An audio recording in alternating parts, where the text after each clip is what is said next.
Coming to you now is Lechem Panim with your host, Pastor Cameron Ury, Senior Pastor and Bible Teacher at Renton Park Chapel in Renton, Washington.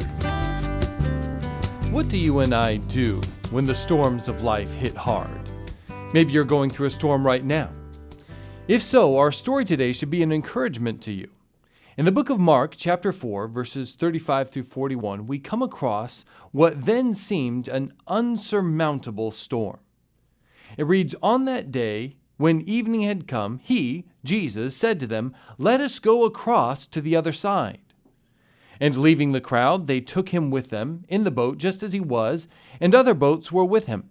And a great windstorm arose, and the waves were breaking into the boat, so that the boat was already filling.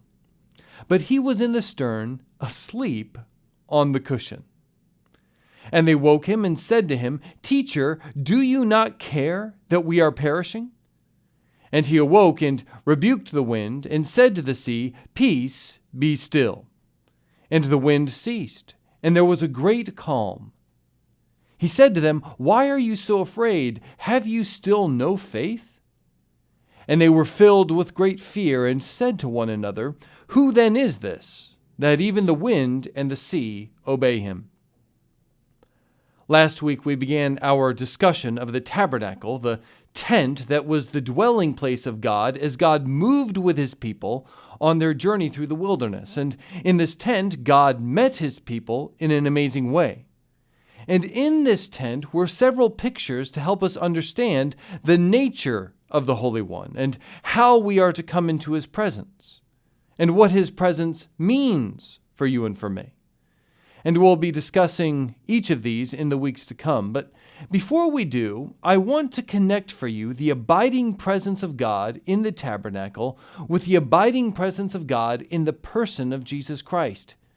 Because when we move from the Old Testament into the New Testament, the Apostle John makes a remarkable statement in the opening of his gospel. In talking about Jesus, he says, "And the Word became flesh and dwelt among us." And that word dwelt, in the original Greek, it comes from the word skenao, which means I dwell as in a tent, I encamp, or I have my tabernacle.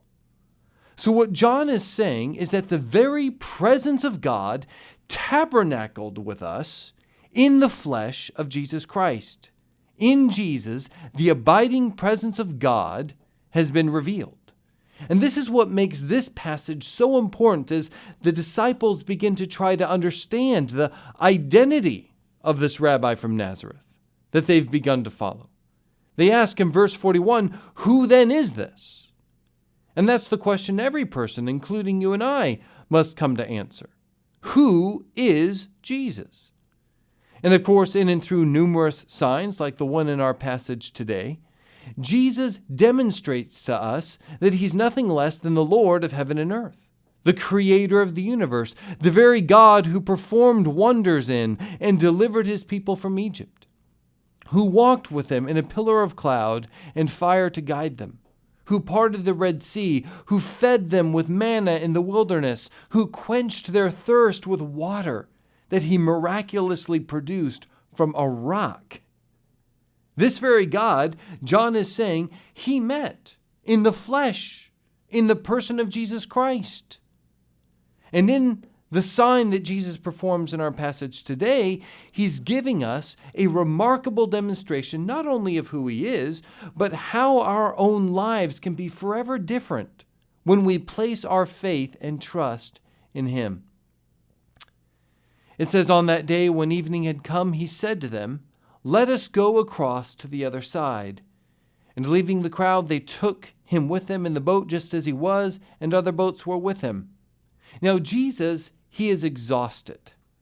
Many preachers will tell you that after they preach, they are completely drained, emotionally and physically. I've often felt bad for the people who have tried to talk with me on any given Sunday after I preach, because honestly, I feel like The Walking Dead. A show I haven't seen, but I know it's about zombies. And maybe that's really all zombies really are. really tired preachers. I don't know. But Jesus has not just been preaching and teaching. He's been healing the sick. He's been driving out demons, and he's exhausted. In fact, he's so tired, he doesn't even come close to waking up when the storm hits. I don't think he's sleeping through it just to test his disciples' faith. I honestly think he's just really, really tired. I don't know if there's any other story in the gospel that gives us a better picture of the humanity of Jesus. Before the disciples see this phenomenal display of his deity, they are first given a very moving picture of his humanity. Jesus, the God of the universe, allowed himself to become so much like us that he even allowed himself to get tired. And so he's sleeping when, out of nowhere, a storm hits. Now, the disciples were not irresponsible or anything like that, sailing in bad conditions against sound judgment. No, the storm really did come out of nowhere. You see, the Sea of Galilee is actually situated in a basin surrounded by mountains. It sits more than 690 feet below sea level.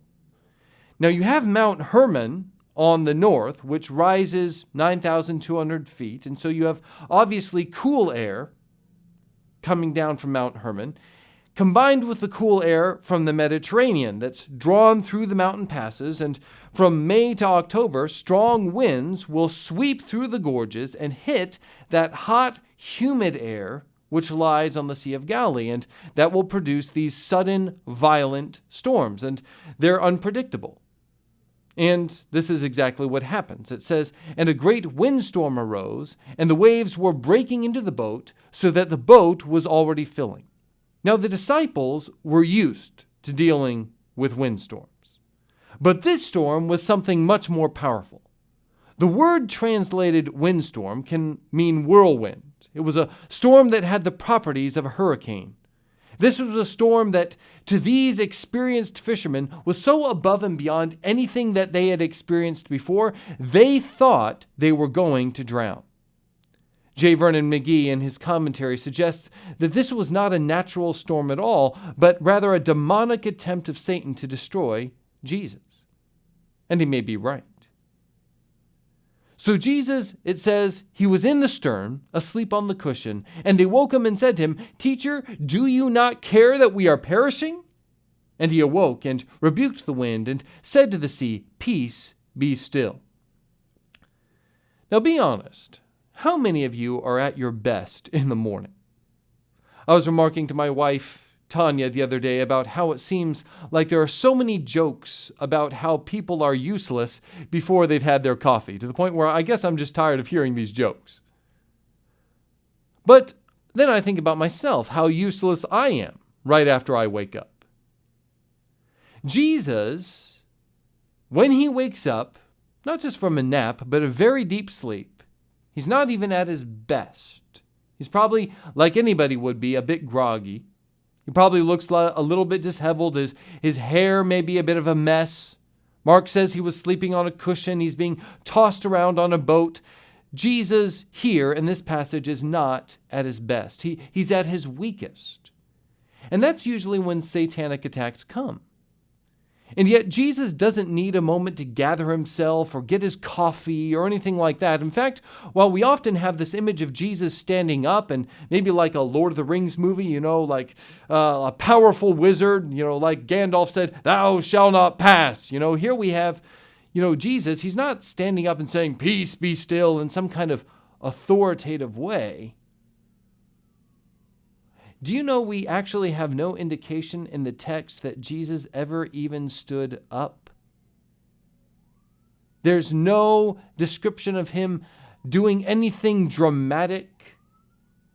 In fact, I looked at the words in Greek that are translated, he awoke or he arose, and they can be words that simply mean he gained consciousness.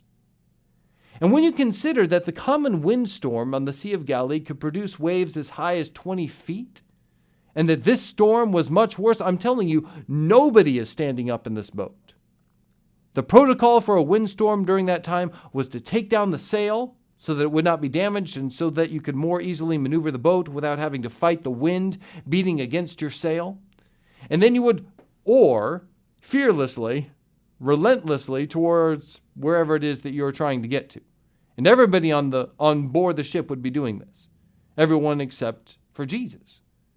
So there is nothing in the text to suggest anything dramatic in Jesus' bodily movements. In fact, I think it's just the opposite. What picture do we have of Jesus here? I think it's more akin to what often happens in my house on a Saturday morning. The kids rush in bright and early, and you kind of turn over and say, "Can you guys be quiet? I'm trying to sleep." Jesus barely gains consciousness before he utters a rebuke to the storm that to the disciples seems absolutely insurmountable. And what we come to find out is that even at Jesus' weakest, most coffeeless moment, he has as much authority over the wind and the waves as a parent over a child. You want to know what the nature of the word behind Jesus' rebuke? The phrase "be still" in the Greek is actually "be muzzled." It's this imagery of a dog being muzzled. And this, I think, actually supports J. Vernon McGee's theory, because if the storm was demonic in nature, he shuts this demon's mouth just as he shuts the mouths of the other demons who are seeking to thwart his ministry. Be quiet, hush, be still, and they obey immediately. And so does the storm. It says, "And the wind ceased, and there was a great calm."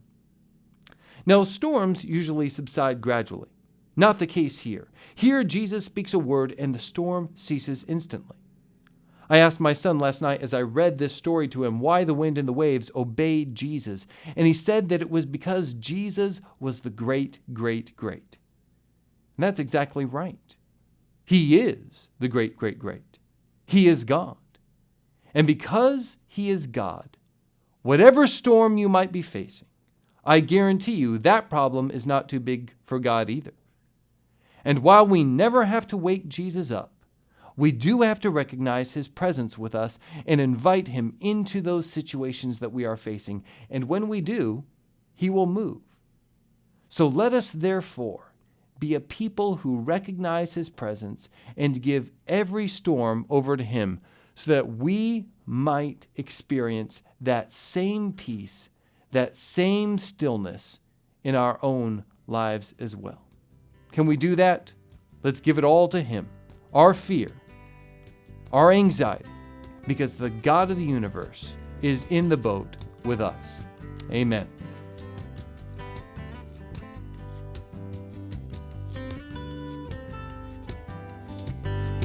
Today's episode of Lechem Panim has been made possible by Renton Park Chapel, a church that is committed to the ministry of sharing the joy of hearing and doing God's Word, and to the mission of bringing people into the life-giving presence of Jesus Christ in and through vibrant preaching, teaching, Bible study, prayer, and ministry to a world that is in desperate need of the healing touch of Jesus Christ.